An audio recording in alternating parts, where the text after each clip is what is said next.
Baiklah saudara-saudara sekalian, sebelum kita menutup sidang dewan, tadi ada beberapa rekan yang mau menyampaikan aspirasi. Waktu kami persilakan. Bismillahirrahmanirrahim. Assalamualaikum warahmatullahi wabarakatuh. Ketua dan anggota dewan yang kami hormati, serta seluruh hadirin yang berbahagia, saya Aus Hidayat Nur, anggota DPR RI, fraksi PKS, Dapil Kalimantan Timur, nomor anggota A455. Ingin sampaikan aspirasi sebagian masyarakat agar DPR RI ini menggunakan hak angket untuk mengklarifikasi kecurigaan dan praduga masyarakat atas sejumlah permasalahan dalam penyelenggaraan pemilu 2024. Alasannya, pertama, perlu diingat bahwa pemilu 2024 merupakan momen krusial bagi bangsa Indonesia. Gelaran demokrasi ini harus tetap dijaga agar terlaksana dengan langsung, umum, bebas, rahasia, jujur, dan adil. Kedua, munculnya berbagai kecurigaan dan praduga di tengah masyarakat perihal terjadinya kecurangan dan pelanggaran dalam penyelenggaraan pemilu perlu direspon DPR RI secara bijak dan proporsional. Hak angket adalah salah satu instrumen yang dimiliki DPR dan diatur dalam Undang-Undang Dasar, dan undang-undang bisa digunakan untuk menjawab kecurigaan dan praduga itu secara terbuka dan transparan. Jika memang kecurigaan atau praduga masyarakat itu terbukti, bisa ditindaklanjuti sesuai undang-undang, dan jika tidak terbukti, ini bisa mengklarifikasi dan menjaga integritas pemilu, sehingga kita bisa meresponnya secara bijak dan proporsional. Demikian interupsi kami sampaikan. Terima kasih atas perhatiannya. Wabillahi taufiq wal hidayah. Assalamualaikum warahmatullahi wabarakatuh. Baik.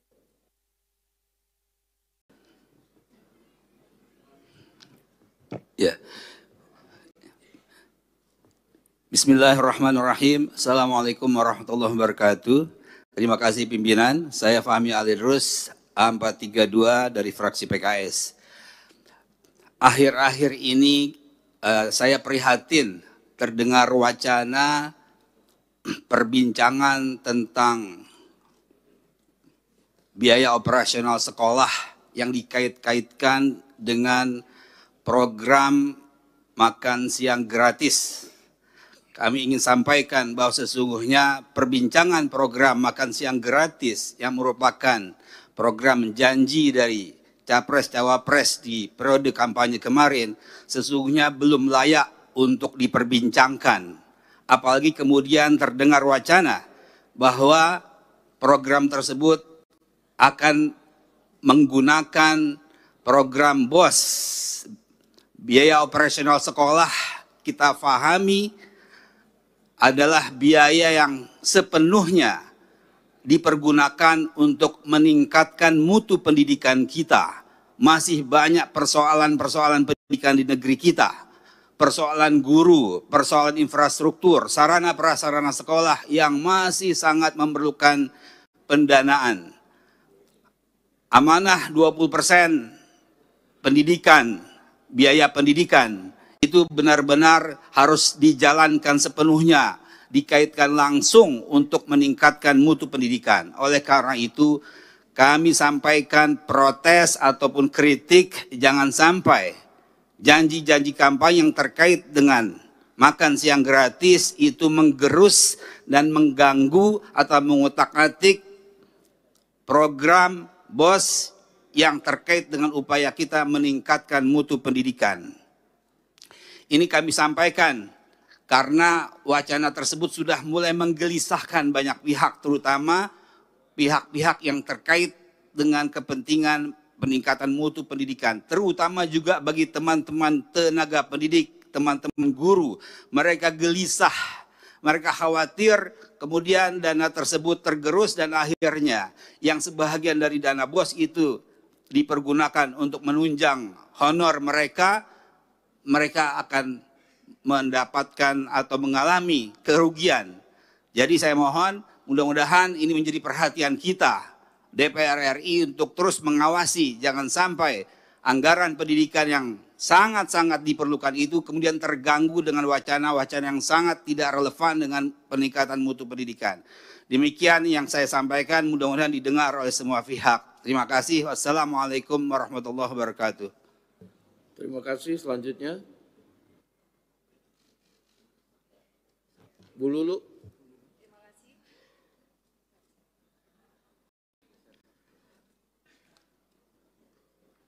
Tolong Pak Fahmi, mikrofonnya dimatikan. Ya, bismillahirrahmanirrahim. Assalamualaikum warahmatullahi wabarakatuh. Saya Lut Nur Hamidah dari fraksi PKB daerah pemilihan Jawa Tengah 4. Yang saya hormati pimpinan DPR, Bapak Ibu anggota dan seluruh rakyat Indonesia yang menyaksikan rapat paripurna kita di pagi hari ini.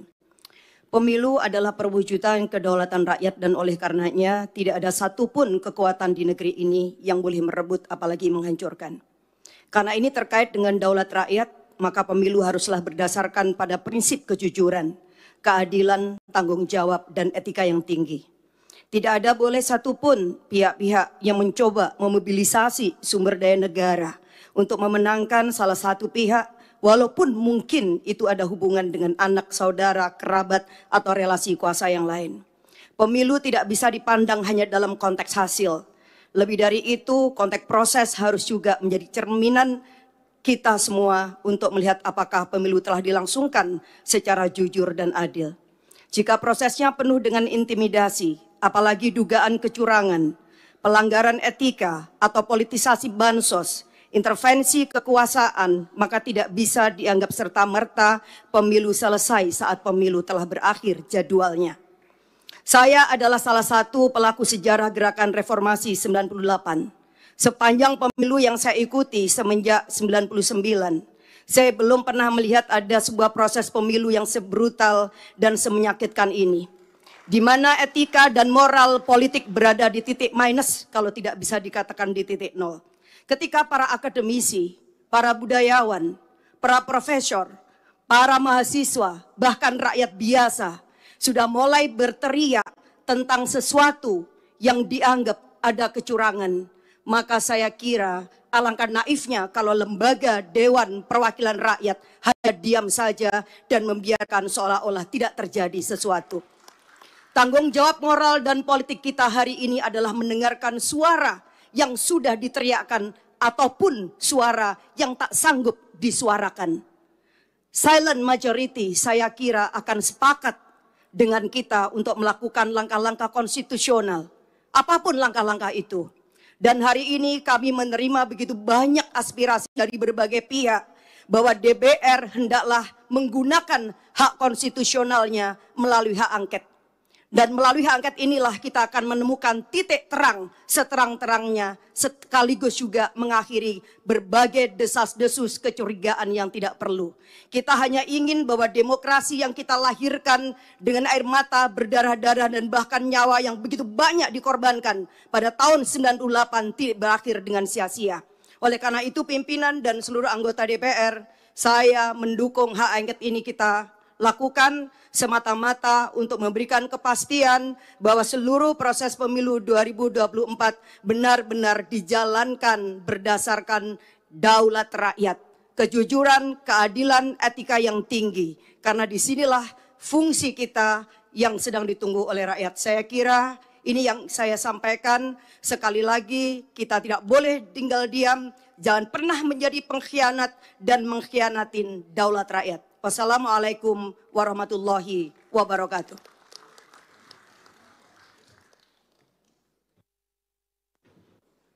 Bu Lulu, tolong mikrofonnya dimatikan. Selanjutnya Pak Slamet, kemudian Pak Herman Hairon, terakhir Pak Arya Bima. Baik, terima kasih Pak Pimpinan. Bismillahirrahmanirrahim. Assalamualaikum warahmatullahi wabarakatuh. Saya Slamet, nomor A431 dari fraksi PKS Dapil Jawa Barat 4, Kota dan Kabupaten Sukabumi. Pada kesempatan ini ingin menyampaikan tidak hanya di medsos yang beredar yang kita saksikan antrian panjang rakyat kita untuk kemudian mengantri beras, tetapi saya saksikan sendiri di dapil saya betapa antrian ini memang cukup panjang untuk mendapatkan beras merah. beras murah. Tentunya ini menjadi perhatian bagi kita semuanya. Kita melalui pimpinan, maka saya sampaikan mohon pemerintah hadir di sini. Bahwa impor beras sudah dilakukan sedemikian rupa. 2023 2 juta ton, 2024 direncanakan 3 juta ton. Tetapi apa yang terjadi, harga beras di rakyat kita, di masyarakat kita juga tidak turun. Tentunya kita sangat senang ketika kemudian harga beras ini yang harganya mahal ini dinikmati oleh petani. Yang menjadi permasalahan adalah mahalnya harga beras tidak dinikmati oleh petani kita. Di saat yang sama ada rakyat kita yang menjadi kebutuhan beras ini juga mempunyai hak untuk mendapatkan beras yang terjangkau. Disinilah kemudian kita menuntut hadirnya pemerintah tetap menjaga kesejahteraan petani agar panennya bisa dibeli dengan harga mahal, tetapi kebutuhan rakyat kita dengan mendapatkan haknya, yaitu beras dengan harga terjangkau, juga harus dipenuhi. Oleh karena itu, melalui pimpinan, agar pemerintah serius untuk melakukan bagaimana kemudian harga beras ini bisa turun. El Nino sudah lewat. Tidak menjadi alasan untuk kemudian ini menjadi harga mahal, tidak. Tetapi saya lebih soroti bagaimana keseriusan petani dan keseriusan pemerintah dan kemauan pemerintah untuk mengatur masalah logistik dari pangan kita. Data yang saya dapatkan bagaimana pemerintah hanya membeli 2% dari seluruh petani, potensi petani kita. Ini data dari Bulog saya dapatkan, hanya 2%. Artinya 98% seluruh panen petani kita dikuasai atau dibeli oleh pihak swasta. Sehingga hari ini pemerintah mendapatkan hasilnya tidak mampu mengendalikan pasar. Kenapa? Karena pemerintah tidak menguasai stok. Berapapun yang dilakukan impor, hanya kemudian keuntungan-keuntungan yang akan didapatkan lebih kepada keuntungan ekonomi. Tetapi untuk menjaga kestabilan harga, sekaligus juga menjaga kesejahteraan petani tidak akan didapatkan. Sekali lagi, melalui pimpinan, saya harapkan pemerintah untuk serius menangani bagaimana kemudian logistik pangan ini dikelola dengan baik, pastikan kesejahteraan petani kita tetap dijaga dengan membeli seluruh potensi petani yang dipanen hari ini. Demikian yang bisa saya sampaikan. Terima kasih. Assalamualaikum warahmatullahi wabarakatuh.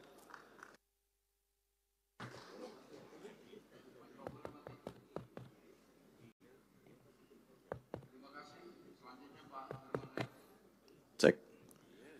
Terima kasih pimpinan yang saya hormati setelah sidang dewan yang saya hormati, Herman Hairon A544 daerah pemilihan Jawa Barat 8.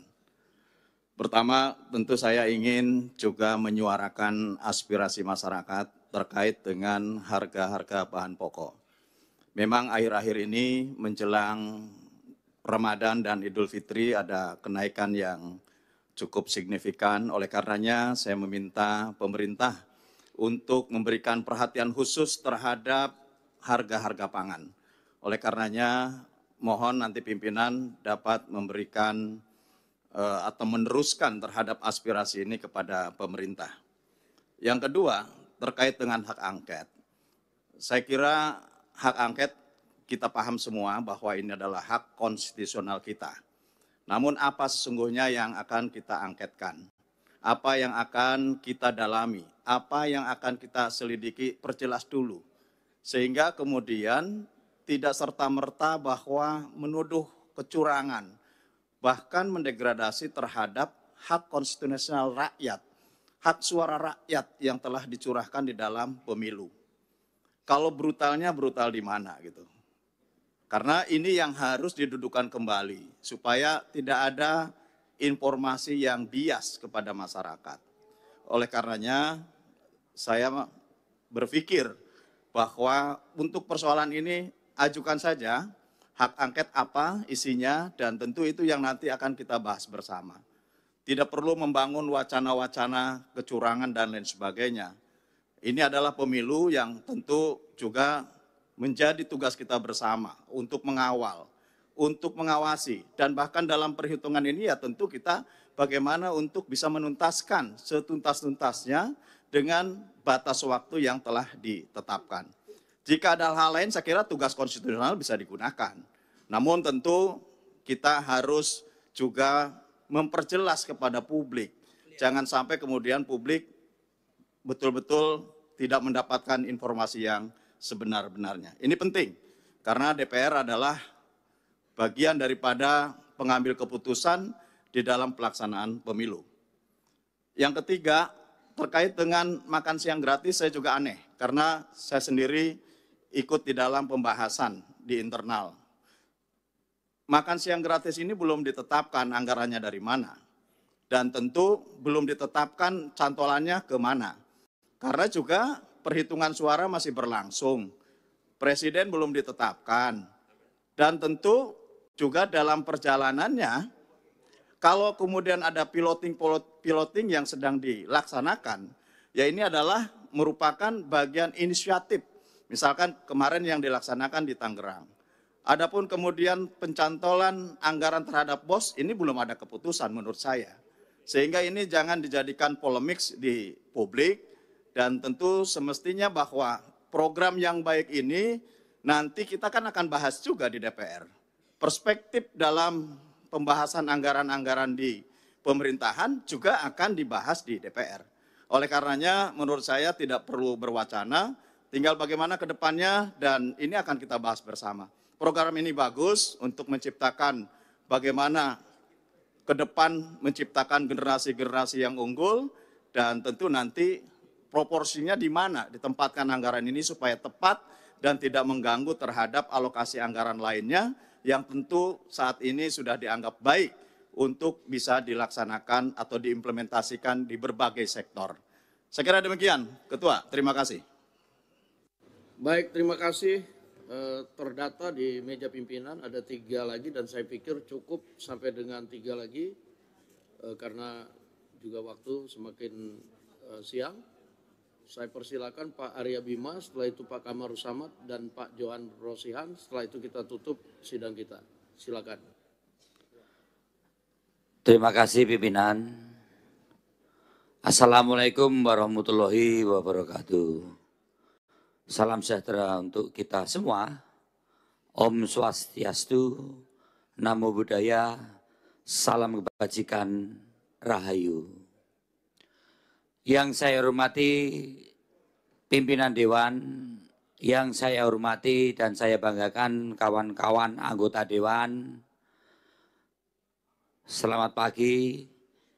Kita bertemu kembali di sini tentunya dalam keadaan lelah. Yang jadi kembali untuk periode 2024-2029,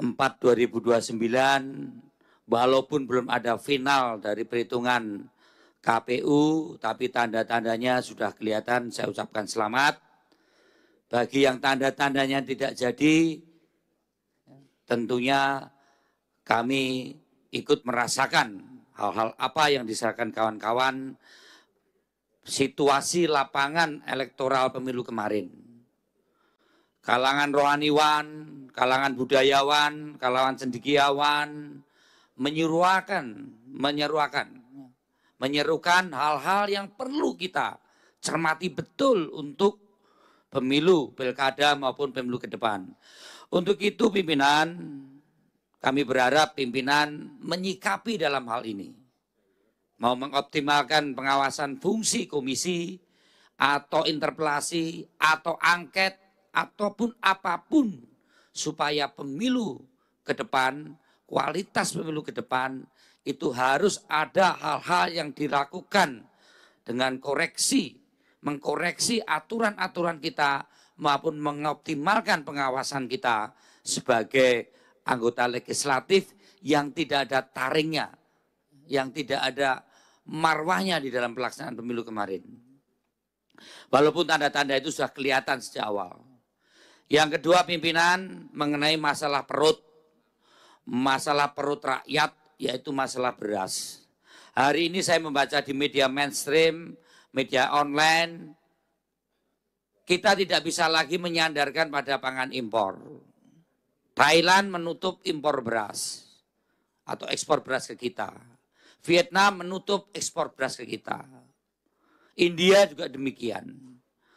Kalau kita ada defisit neraca suplai beras, kita kadang menyandarkan itu pada kebutuhan untuk kita impor. Untuk kali ini negara-negara tersebut menutup untuk melakukan ekspor beras atau untuk kita impor. Demikian juga ramalan produksi nasional kita. April baru dimungkinkan ada panen. Dari panen kemudian sampai diproduksi sampai beras itu ke pasar itu butuh 1 bulan. Berarti April, Januari, Februari, Maret, April, Mei kita akan ada bulan Ramadan dan juga Idul Fitri. Untuk itu pimpinan saya mengusulkan DPR membuat tim khusus untuk masalah perberasan nasional ini.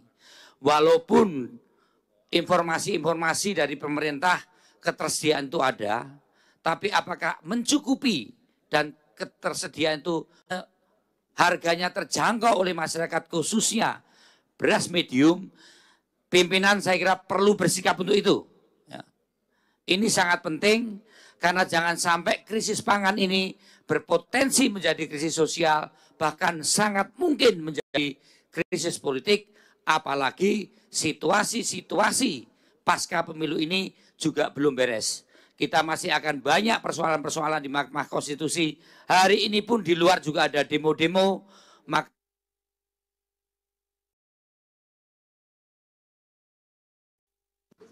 Baik Pak Arya Bima, waktunya udah habis. Saya agak menanggapi sedikit, kalau kita bikin pansus apa untuk beras itu terlalu lama. Kita sementara waktunya mau Ramadan dan Lebaran sudah dekat. Jadi mungkin kita akan optimalkan Komisi 4 untuk turun ke lapangan maupun ke pemerintah untuk menindaklanjuti aspirasi dari Pak Arya Bima dan kawan-kawan sekalian. Terima kasih. Selanjutnya Pak Kamarus Samad.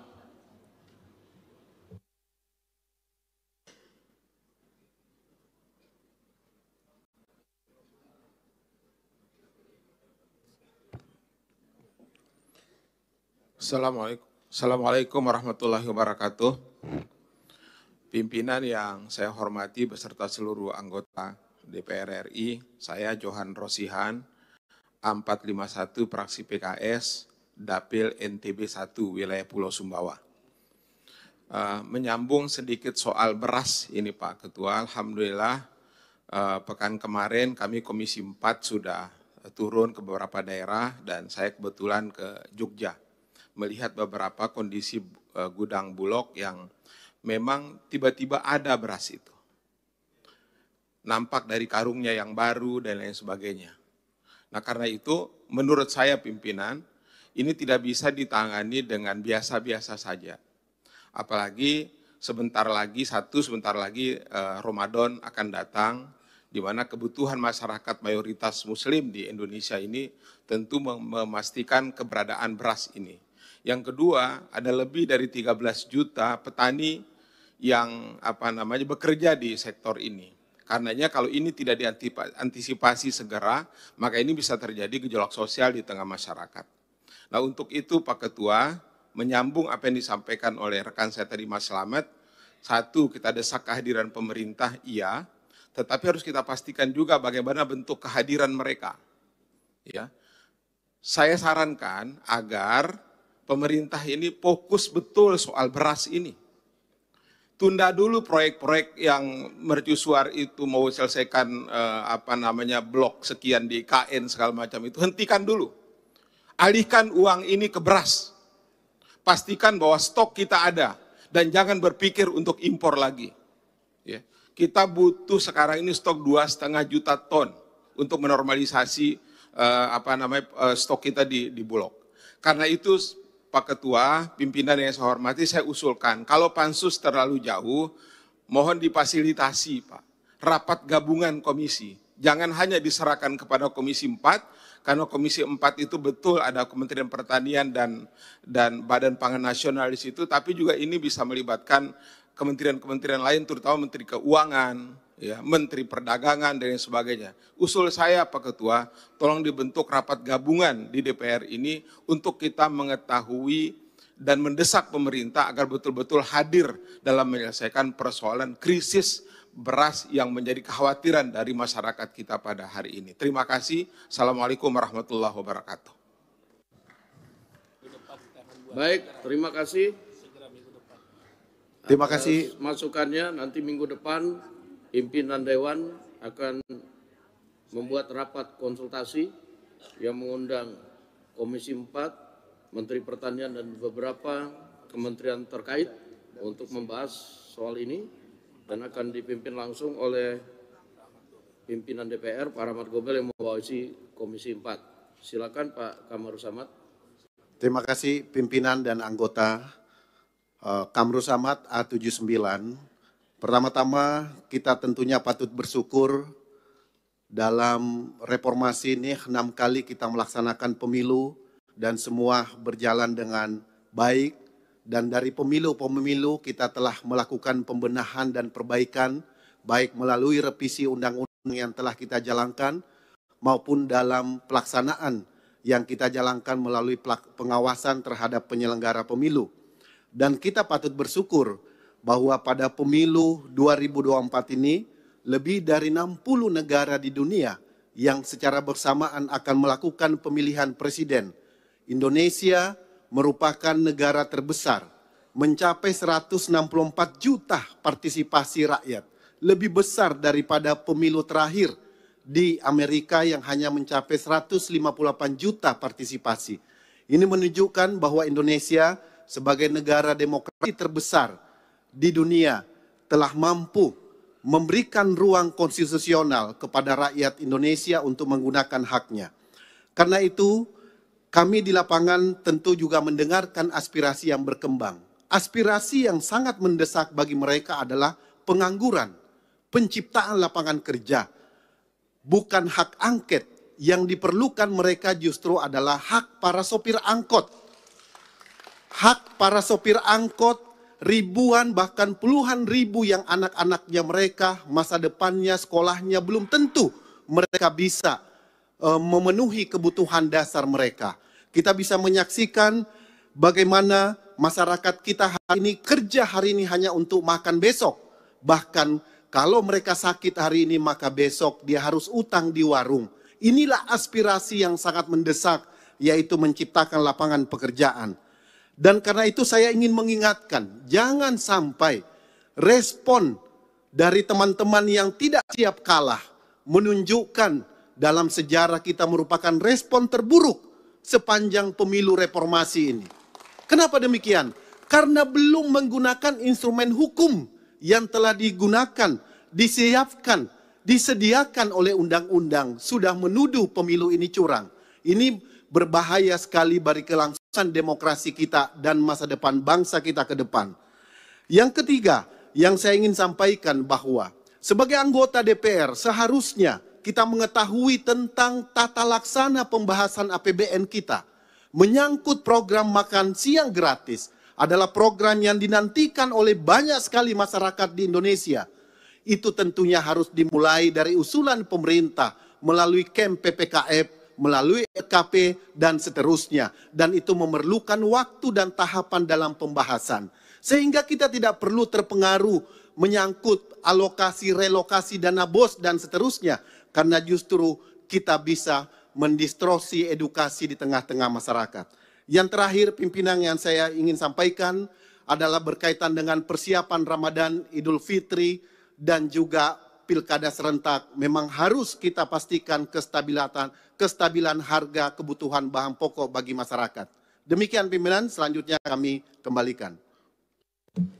Baik, terima kasih. Sidang Dewan yang kami hormati, hadirin yang kami muliakan, dengan seizin sidang Dewan, maka perkenanlah kami menutup rapat paripurna dengan ucapan Alhamdulillahirrahmanirrahim. Wassalamualaikum warahmatullahi wabarakatuh. Om Santi Santi Om, Namo Buddhaya, salam kebajikan.